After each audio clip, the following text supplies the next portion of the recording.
Hi, it's great to have you join us again on Power Wheel, TCN's weekly program on Nigeria's electricity supply sector. I am Sheung Olagunju. You're welcome.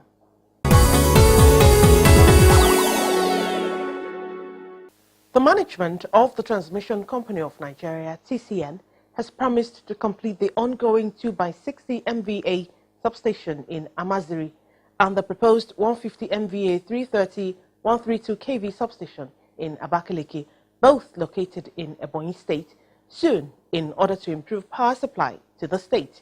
TCN's MD CEO, Usman Gur Mohammed, gave this indication when the Ebonyi State Governor, Dr. David Umahi, alongside some members of his cabinet, paid him a courtesy visit.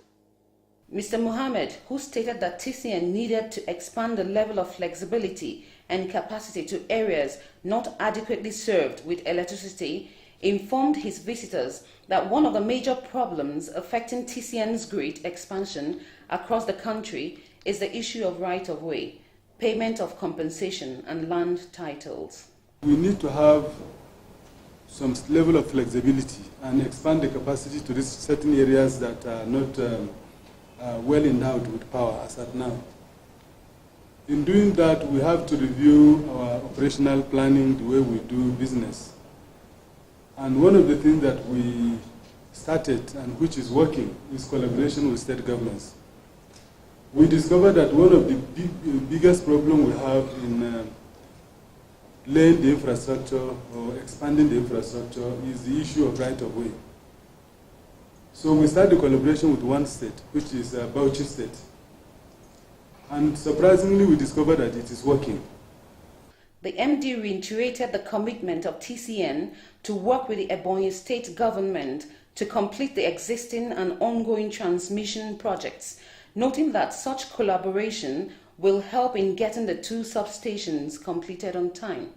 We'll do everything we can to see we work with you and we'll complete those existing substations and lines that have not been completed. And also we work to see how we can build the 330 kV substation. You know, the requirement actually is that every state capital should have 330 kV substation. Yeah. Okay. That is the requirement. And right now, there are several of them that don't have 330. And Ebonyi happen to be one of them. But I can assure you, sir, that with the support and that you are giving us, because we didn't even go there. You are the one that decided to give us land. Most of the states, we have to go there and beg before they give us land. On your own, you decide to give us land. I want to assure you that as long as I'm here, we are going to work with you to see that the desire and the wish to get 330 goes to Abakaliki is achieved. Your Excellency, we recall that the state just gave us a land for 330 kV substation in Abakaliki. We are working the transformer we expect to put there would be at least 150 MVA. So if we put two numbers, 150 MVA, then we'll put that one is for 330 to 132. That's the main grid transformer. Then we'll put additional 2 by 90, 2 by 100, 2 by 60. I must say, sir, that your dexterity and your energy is well noted, because when I was meeting with His Excellency yesterday at about 6 o'clock, he said this has to do with his power commissioner, and he said that the man should come with the first flight today. I'm glad we were able to make it. I was thinking, how is he going to do? Is he a magician from my family to they will go to do this? So it shows the interest and the zeal you have to help your people. Responding, the Ebonyi State Governor, Dr. David Umahi, while commending the management of TCN for including the state in the proposed 330/132 kV substation projects and the ongoing efforts at completing the 2x60 MVA substation, requested for a fixed date for groundbreaking ceremony and expressed the state government's readiness to support in areas of land acquisition, compensation and security to enable the projects to be completed on time. I want to appeal, whatever thing you can do, to support Mr. President's initiative for us to expand our economy and Ebonyi State is a ready market for that, both in food, solid mineral, and then cement. And interestingly, all our road projects in Ebonyi are now going about 90% of it on concrete. So you see, we can support ourselves. The governor intimated his hopes of the state's giant strides in agriculture, especially the production of rice, promising to replicate same in the improvement of electricity and other infrastructure in the state. Our rice is highly patronized by the Cameroonian people, so we have done quite a lot in our state in terms of bridges and roads. And most of our roads, like I said before, are being built on concrete, targeting 50 to 100 years lifespan. Why do we do that? One is with comparative advantage, in things like chippings and sand, and we would have had a cement if we had developed the cement. We are very poised towards ensuring by next year we have some cement factories running with this assistance. The visit by the Ebonyi State Governor is part of the ongoing collaboration between TCN and state governments to ease bottlenecks inhibiting grid expansion by involving state governors to ultimately improve power supply across the country. Thank you very much. Thank you.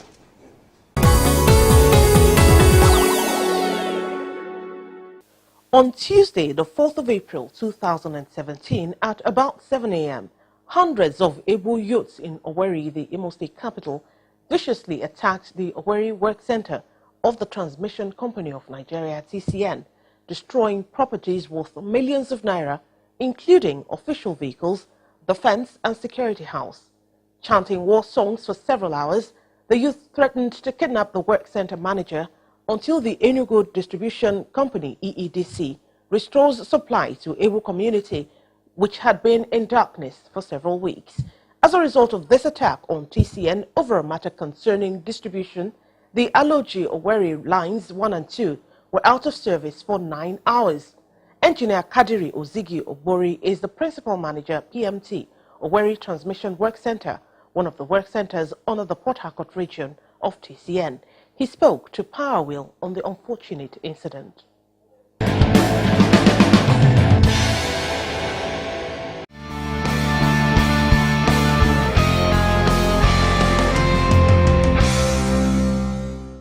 First and foremost, physical equipment were the board, that is the TCN billboard in front of our gate, was removed and bent and destroyed. They came into the gate, destroyed the fence, about 100 meters of perimeter fence. So that one we have to cost it and build it up. They came in and destroyed a lot of insulators because we have an open store. Open store means that when you have a lot of equipment, you put them on the ground and you monitor them. They came into the gate, destroyed the gates, destroyed the gatehouse, destroyed the porcelains. Granted, we were just lucky that the power transformers were not affected.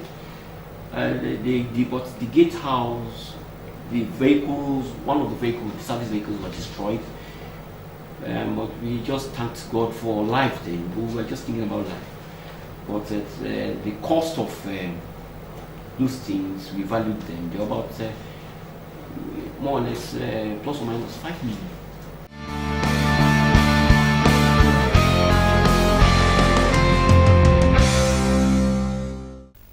The main reason, they want constant power supply to the community without paying.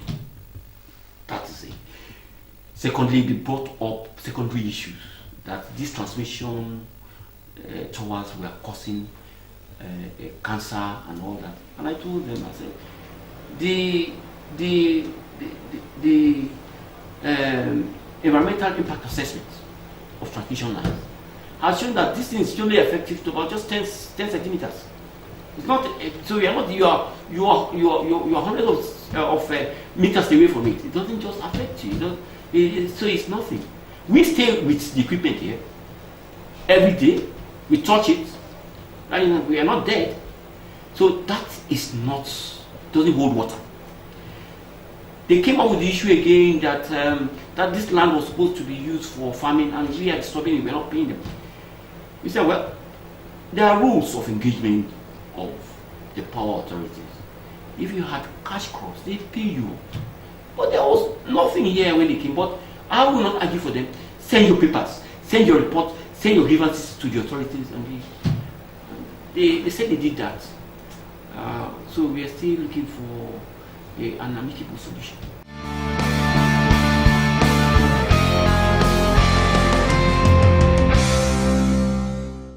The first plan is, have noticed that the police tried their best, but it was just not too good enough.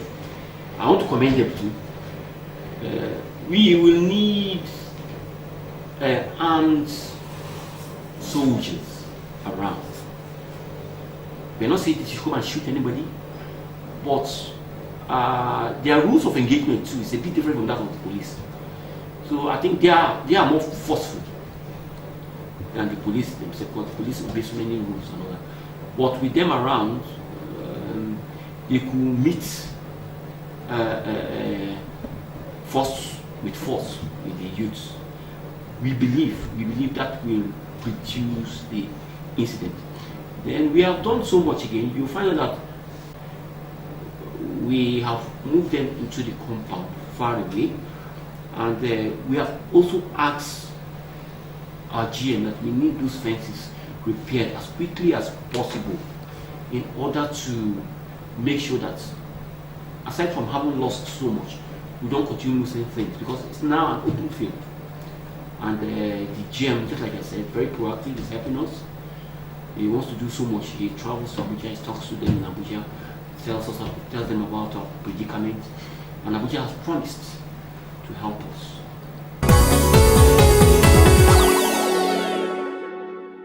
You're watching Power Wheel. It's a weekly coverage of activities in the power sector by operators and stakeholders in the course of ensuring the production of adequate megawatts of electricity to power our homes and businesses in the country. We appreciate your staying with us.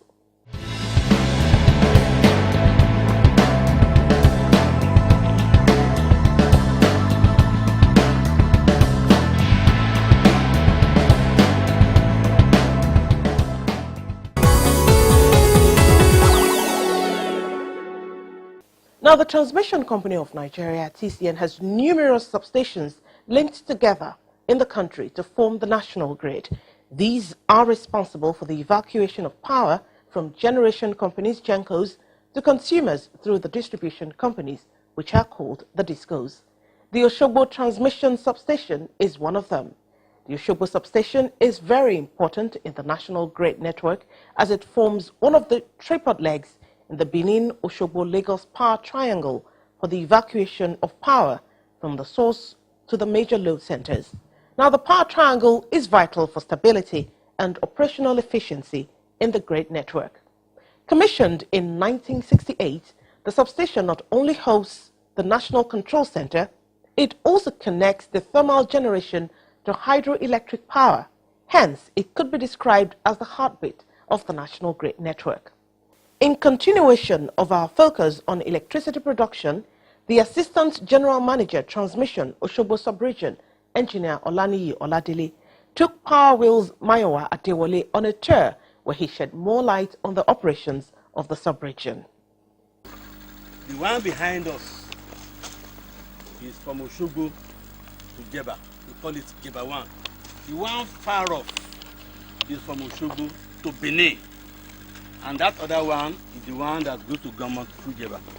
The transmission substation or the grid network evacuates bulk power from the generating company, transmit it, and we now send it and evacuate it to the DISCO. So here a 330 kV voltage is received through the bus bar and it is stepped down to 132. Next to that is a reactor. From 132, it goes to the 132 kV switch yard, and from there it is distributed to various areas. Like I mentioned, the control room, we have it going to Akure and Ondo. So we supply bulk energy from this place from Ondo to Ekiti. We supply the bulk energy from air to Ile-Ife and to Ile-Ife and Ibadan. Another one go from Ile-Ife to Ondo. We have another line from air to Offa, Omuaran. We tie hydro and Tama. This kind of equipment is though very old. I'm aware that we are trying to do retrofitting. We call it simple-scope. It enables us to correct the energy from the hydro and Tama. Now that is one of the uniqueness we have in Sugo. There are simple other areas, but theirs is just to connect voltage. But this one is what is coming from the hydro and what is coming from the Tama. And that one is one, like I said, Oshugo is the heartbeat. Here you have some old equipment that you can use to monitor that. Like this is a old electromagnetic type frequency meter. It's the same thing that you are seeing on that digital. You can see it's the same 50 point something that you are seeing there. This is an equally analog voltmeter. Over there you can see some voltmeter being displayed. So all those things that we have seen outside is here. The beauty here is 24 hours. Operator take current, the voltage, the energy. Incidentally, this is that transformer that we saw there. That 40 46. So well, this the one very as we are driving. They'll be able to tell us all the energy that is received and what is evaporated.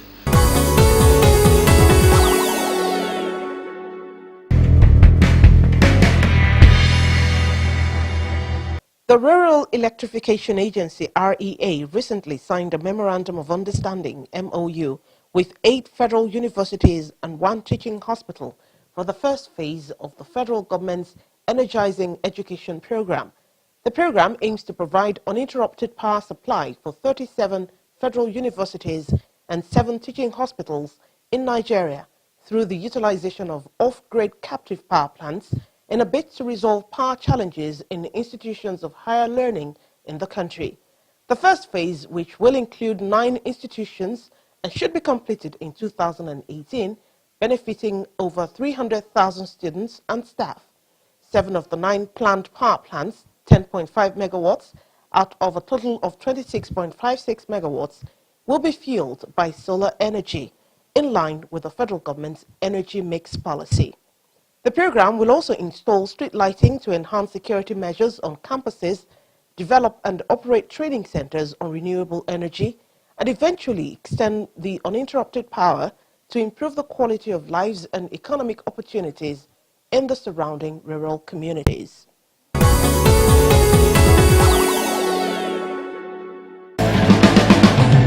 If in 1 month we are not at a distribution facility, we are at a generation facility, or we are at a transmission facility, and we are opening up those assets so that people of that community, people from other communities, actually know that it is from this substation that energy is reaching my business or my home. And that knowledge will ultimately help overcome many of the challenges. It will help strengthen our hands in terms of campaign against vandalism. When people begin to know that this transformer, this line supports my home, I will protect more.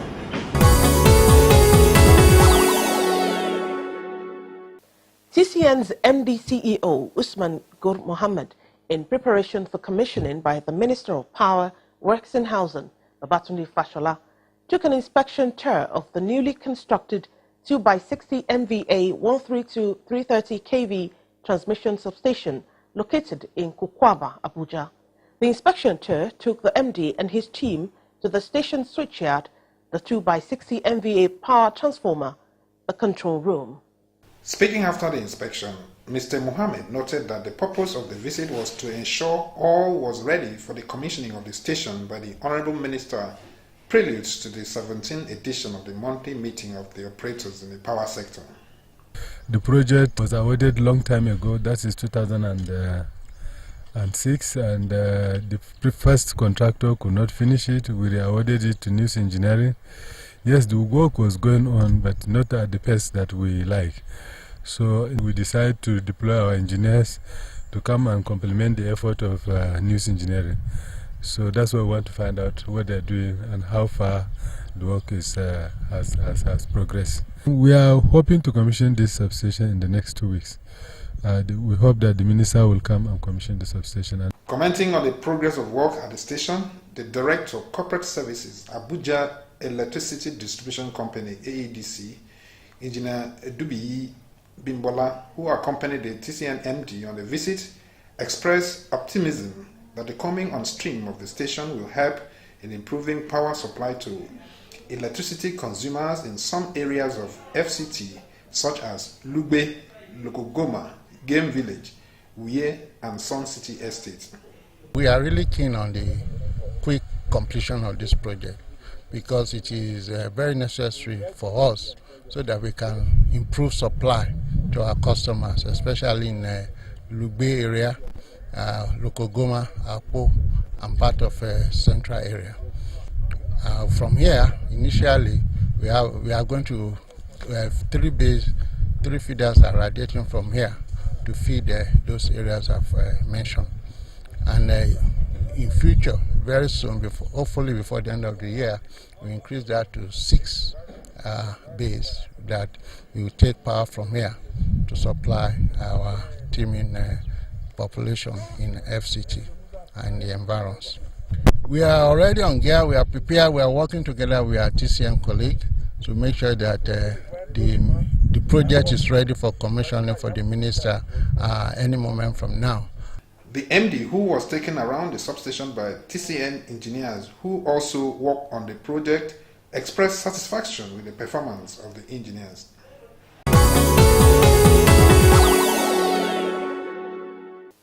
Minister of Power, Works and Housing, Babatunde Fashola, as part of his visits to power installations nationwide, recently visited the ongoing 2x20 megawatt generation plant in Dadinkowa, Gombe State, to see firsthand the progress of work on the supplementary power generating plant. The 2 turbines of the plant are expected to be completed before the end of this year. Speaking on the project, the minister expressed gratitude to the President and the Gombe State government for reviving the project, which was initially identified for hydroelectric power generation in 1959. The contract was awarded in 1980 and commissioned in 1988 by the then military president, Ibrahim Babangida.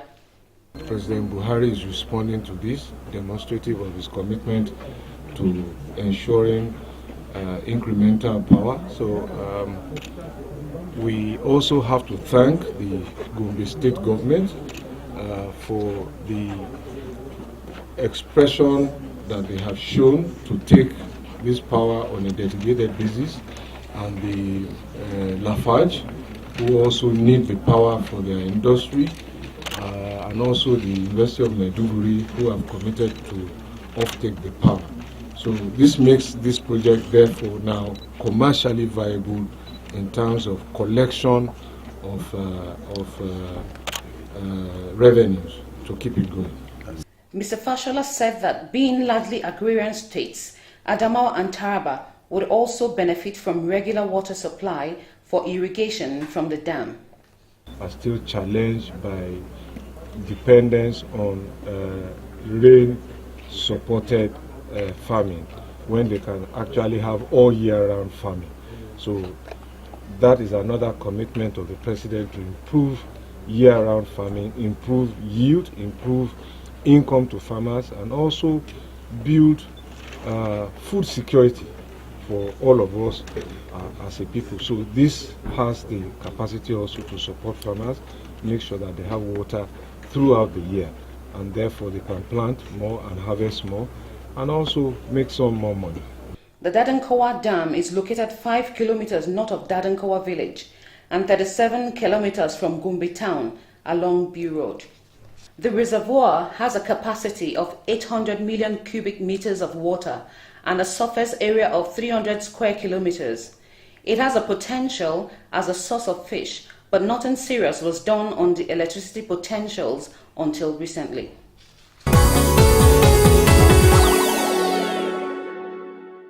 That's it on Power Wheel for this week. Thanks as always for spending your time with us.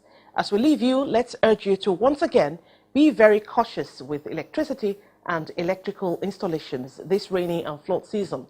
The mix of electricity and water is hazardous and could be fatal. I am Shion Olagunju. Thanks for watching.